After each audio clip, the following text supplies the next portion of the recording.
Rushikulia River. This is the largest. This is the longest river in the district of Ganjam. On that side, you have Jowgad, which is known for the Ashokan edicts. It was known as Sampa, one of the historic cities in Odisha, going back to the time of Ashoka, where you have the edicts of Ashoka. On this side, you have the. This is the downstream, and you have the famous British era fort of Potagad, which will be covering.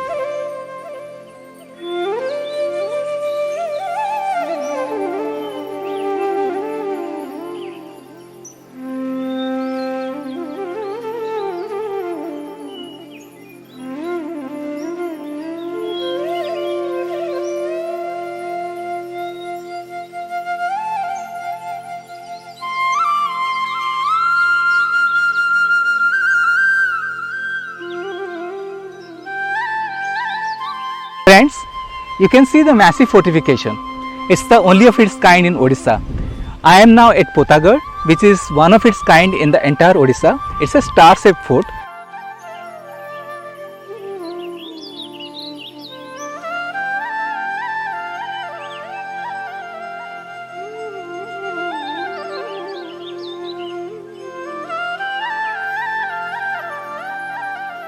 Was a person who was the resident of Ganjam called Costford. He was responsible for constructing the fort at Potagad.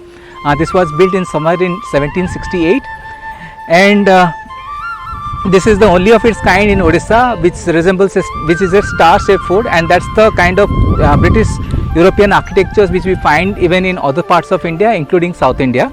But in Odisha, this is the only of its kind, the Potagad fort, which is located in the on the bank of Rishikulia River near Bay of Bengal. So this fort, Potagad, was a major trading port, and it was not only the British, also the French, and also the history goes back to the time of Qutub Shah in 17th century. You have also their remains. So it has been for last 300-400 years, not now, till the British rule was over, 18th century. In 17, especially in 17th and 18th century, it was a major hub of trading, with the rest of the country and also with East Asia. So let's travel through the Potagad fort. And another thing I want to tell you that here there is a cemetery also, which is just beside the Potagad fort, where you have the graveyards of the French people who are buried there. So which shows that how French also had control over this fort, or they were occupants of this place for considerable time. And you have also a moat which you can see around.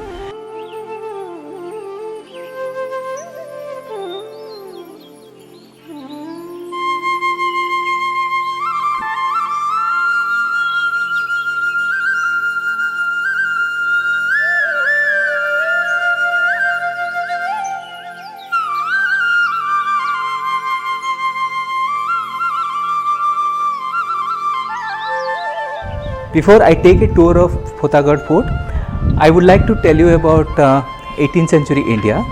All of you know that it was during the time of Jahangir, Captain Thomas Roe, who had come to India for to get the license of doing trade with British India, not British India, with the East India Company.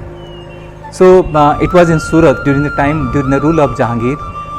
After that, once Thomas Roe set up a factory at Surat, and then because of plague, Surat was abandoned, and then it was shifted. The activities was shifted to Bombay.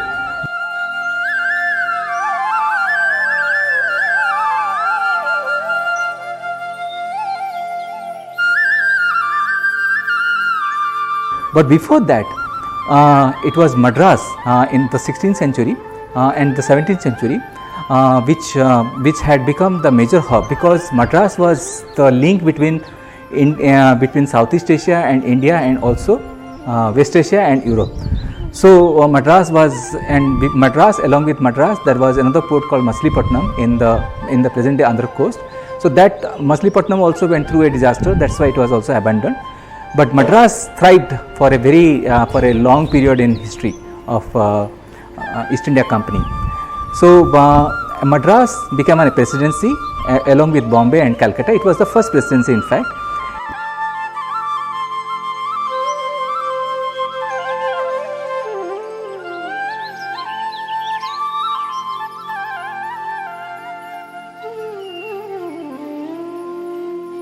And during the rule of Madras Presidency, the Ganjam district, the present day Ganjam district, which is the one of the southernmost part of Odisha, beyond Ganjam you have the Gajapati district, which is not a coastal district, but it is the southern coastal district of Odisha, which was part of the Chikakol province.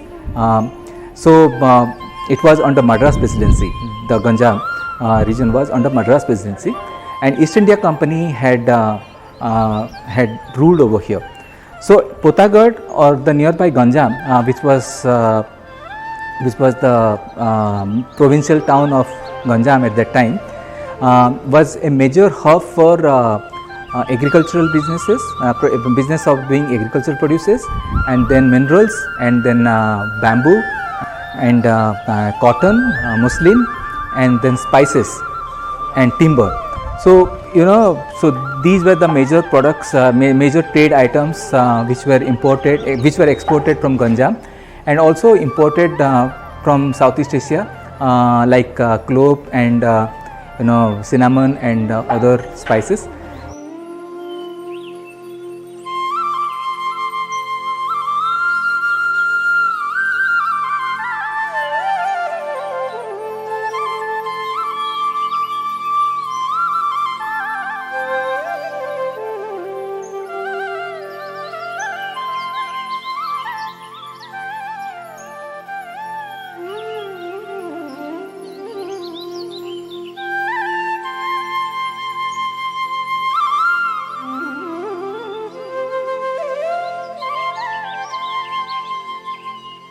So Ganjam had become a major center, a very prosperous region in the whole of Odisha, or the Madras Presidency, northern part of Madras Presidency, mainly because of its strategic locations. To the north of Potagad Fort, you have the Chilga Lake, which was also a kind of bay at that time, though it was getting silted up, but still it had a lot of prominence.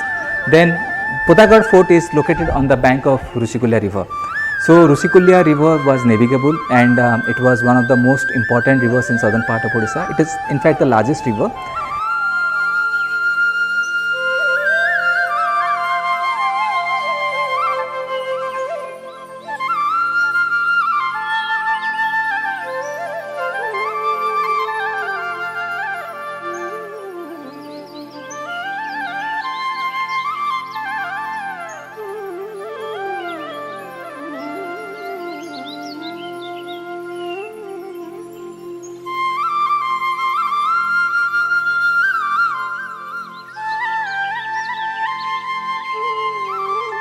And the history of Rushikulya River, the human presence goes back to the prehistoric time. But from the if we consider the historical time, so at Jowgad on the bank of Rushikulya River, you have the second rock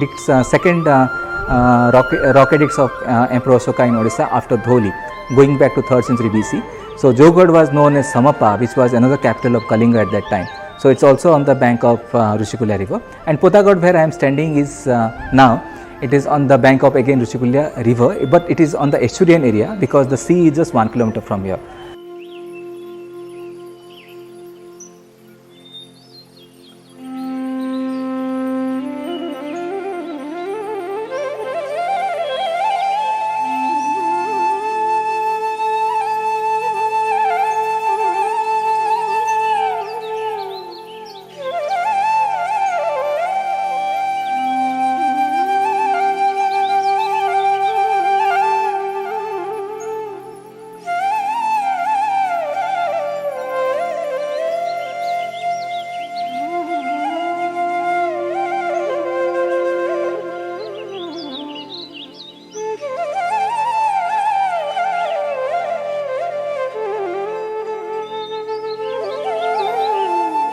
Friends, I am on the bank of Rushikulya River, and this side is the majestic Potagad Fort.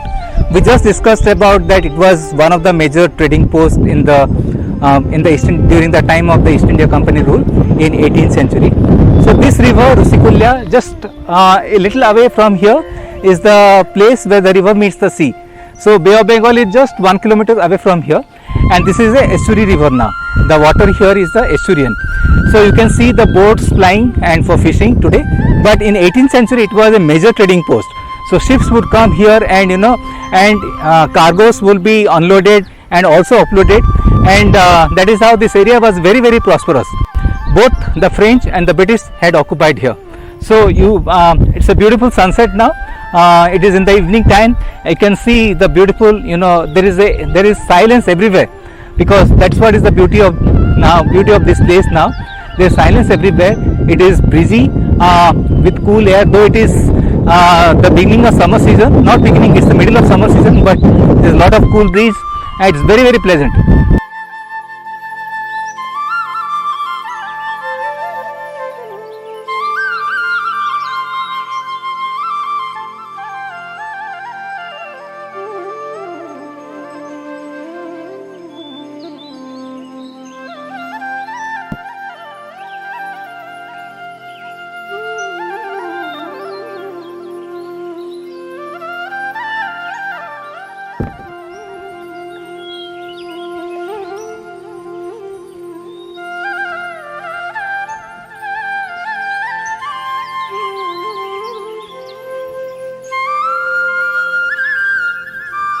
Where I am standing, it is the oldest part of the fort, which has the bricks you can see, and then you have the weathered rocks, mostly from the surrounding hills.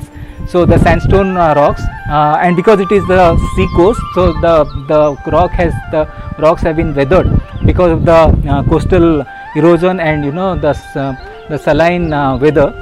So that is how you have, but you have both the layers, and these are probably a superstructure. Maybe at different periods of time these were built, and according to some scholars, so this part of the fort was probably built during the rule of the Qutub Shahis in 17th century, 100 years before than that, because Chikkakol was the northernmost province of the Qutub Shahis.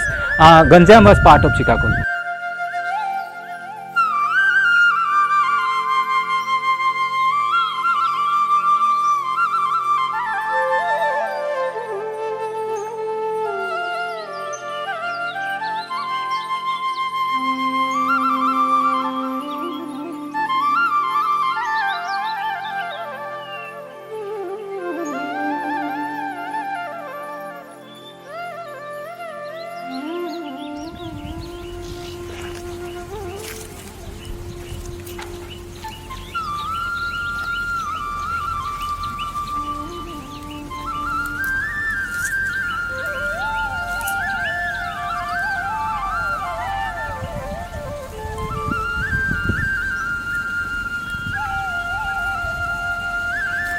So friend, this is one of the few burial sites, few cemetery sites in Odisha of Europeans, and you can see the tombs, the grave tombs here, and many of the French nationals in the 18th century who had occupied, who had stayed here for a brief time at Putagad, which we just saw, they are buried here, and today it is in a very dilapidated state, covered with bush, but now the government is taking steps to clear it up and make it a tourist site.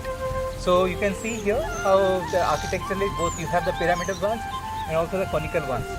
So there are many of there are at least 20-25 of them are found here at this site.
Friends, I am at a place called Karpada, which is located on the bank of Srinivas Vishnu River. And this village you will find large acres and acres of betel nut farm. And beside betel nut, you have also pineapple, you have banana, and you have all kinds of orchards you will find here, and this is hardly explored in Odisha. And when you talk about immersive tourism, the chiku farms in South Gujarat around Valsad or in Thane district in Maharashtra near Mumbai have been showing a lot of wide attention, but hardly people know about it. And the river is just behind me. It's the Sireni River, and on that side you have the Jogad, which was an ancient fort going back to the time of Emperor Ashoka. And on this side, the downstream, where the river opens into the Bay of Bengal, you have the 18th century fort of Kutagarh. So let's come there and and explore these unexplored parts of Odisha, and I'm sure you will be really liking it.